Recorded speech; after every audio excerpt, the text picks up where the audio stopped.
Welcome back, everyone. Welcome to lesson 5. In this lesson, we will cover the linear regression model coefficients derivation. In all our previous lessons, we touched upon the linear regression intuition and the model assumptions. Now, I think we are ready to deep dive. In this lesson, we will perform a step by step derivation of the beta coefficients in a linear regression model. We will use the ordinary least squares methodology. We will use matrix calculation and explain each line step by step. First, let's set the stage. Let's have a look at our training data. The training data has m data points, index I equal to 1 to I equal to m. Each training data point has an x and y value pair. As you can see in this representation, each x and y value pair is indexed from I equal to 1 to I equal to m. The value of y in each data point is a scalar, which is our ground truth or target value. The value of x in each data point is not a scalar, it is rather a row vector. So if we double click on each of these data point x values, you will see a row vector. The row vector will have an intercept term, which will be the value 1, and it will be followed by p components, where p equals the number of features. In this particular row vector, this is the ith data point, and the ith data point has p features. The first feature could be age, the second feature could be salary, the third feature could be height, the pth feature could be weight, depending on your experiment. Let's quickly brush up our concepts of the beta coefficient vector. The beta coefficients vector is a column vector. It has shape p plus 1 comma 1. Beta naught is our intercept term. This will perform the multiplication with the 1 value in the row vector, but more on this later. Beta 1 will multiply with the first feature. Beta 2 will multiply with the second feature. Beta p will multiply with the pth feature. But more on this in a few moments. The objective function, which we want to minimize, is called the residual sum of squares.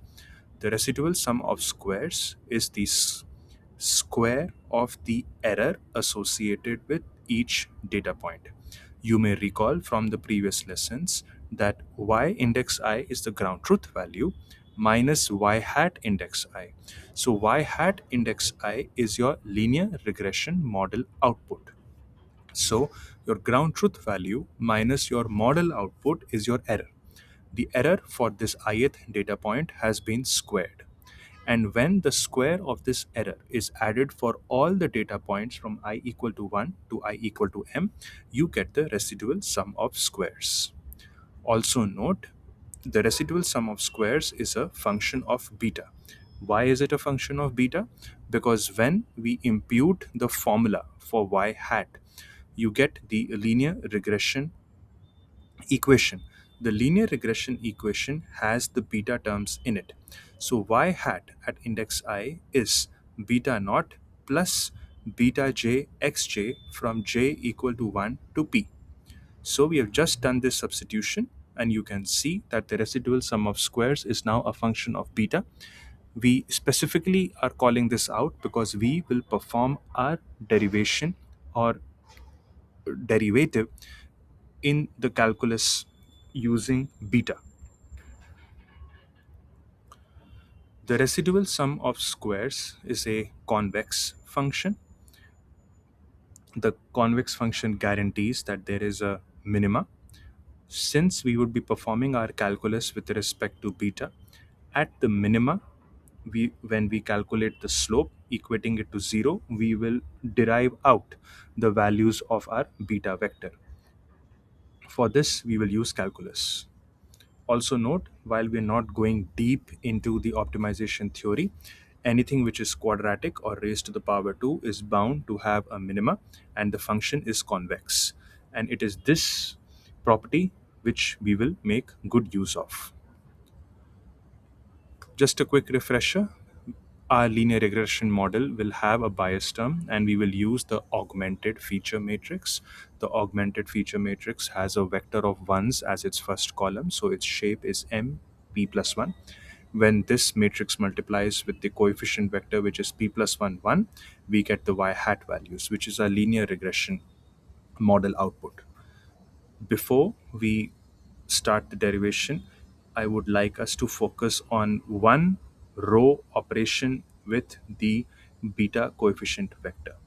So if we were to choose the ith row, if the ith row of the augmented matrix were to multiply with the beta coefficient, the operation will look like this. So you will have this particular row performing a matrix multiplication with this beta coefficient. So 1 gets multiplied by beta naught, x1 gets multiplied by beta 1, x2 gets multiplied by beta 2, xp gets multiplied by beta p. In the matrix notation, this is written as x index I matrix multiplied with beta. In the algebraic form, you can see very clearly that it is nothing but the equation which we stated for y hat in the previous slide. And it is beta naught plus the respective product between xj and beta j, all added together. So I hope you understand how the row multiplications are working. Now we will vectorize the loss function, and then we will apply the differential. So please note, we are restating the residual sum of squares. You have the square of the errors all summed up together, y index I minus the linear regression function or the y hat. This expression, which is algebraic, can be vectorized. So if you look at this residual sum of squares in the vector notation, you have y minus the linear regression model output. So this particular bracket is the error. This error is transposed and it is multiplied by the same error in the column format. So what you get is nothing but the above residual sum of squares expression. You have the error transpose getting multiplied with the error, and you get the residual sum of squares beta. For simplicity sake, let us substitute the error with the term w. So your residual sum of squares becomes w transpose w.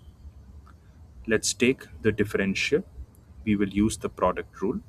So drss is equal to dwt multiplied by the second expression plus wt dw. So as you can see, we have used the product rule of calculus. Also note that dwtw and wtdw are both scalars. So we can simplify this expression to drss equal to 2wtdw. Note this is possible only because both these terms are scalars. We can now resubstitute the value of w back. So what you get is drss is equal to 2 into y minus xp, which is your error transpose getting multiplied by the differential, which is dy minus xp. Let's do a further simplification. This can be simplified into minus 2 y minus xp transpose x db. You may ask a question that where did the dy term go? So if we expand this differential and attach dy, please note this is the ground truth value and this is assumed constant. So dy is actually 0. So when we did this simplification, we get dy as 0 and the term further simplifies. Let's pass the transpose within the brackets. You get y transpose minus beta transpose x transpose. Whenever we apply the transpose into an expression, the positions swap. So x and b, when you get the transpose applied onto them, the positions swap. And obviously this term is same, x d beta. Let's equate this to 0 for the optimal. So you get 0 equal to y transpose minus beta transpose x transpose x. Let's further simplify the term. Let's get the x value multiplied into the bracket. You get this expression y transpose x minus beta transpose x transpose x. Upon further simplification, you can take these two expressions within the bracket to two different sides of the equations. Apply a transpose to both sides because you don't want your final beta expression to have a transpose associated with it. Perform perform the further simplification of multiplying both sides with the inverse of x transpose x. So you have x transpose x inverse x transpose y equal to beta. Please note that when we applied a transpose on this side, x tx is actually a symmetric matrix. So the transpose of a symmetric matrix is the matrix itself. So what you have with you in the red font line is the final expression. This is our estimate of the beta coefficient vector. I hope you like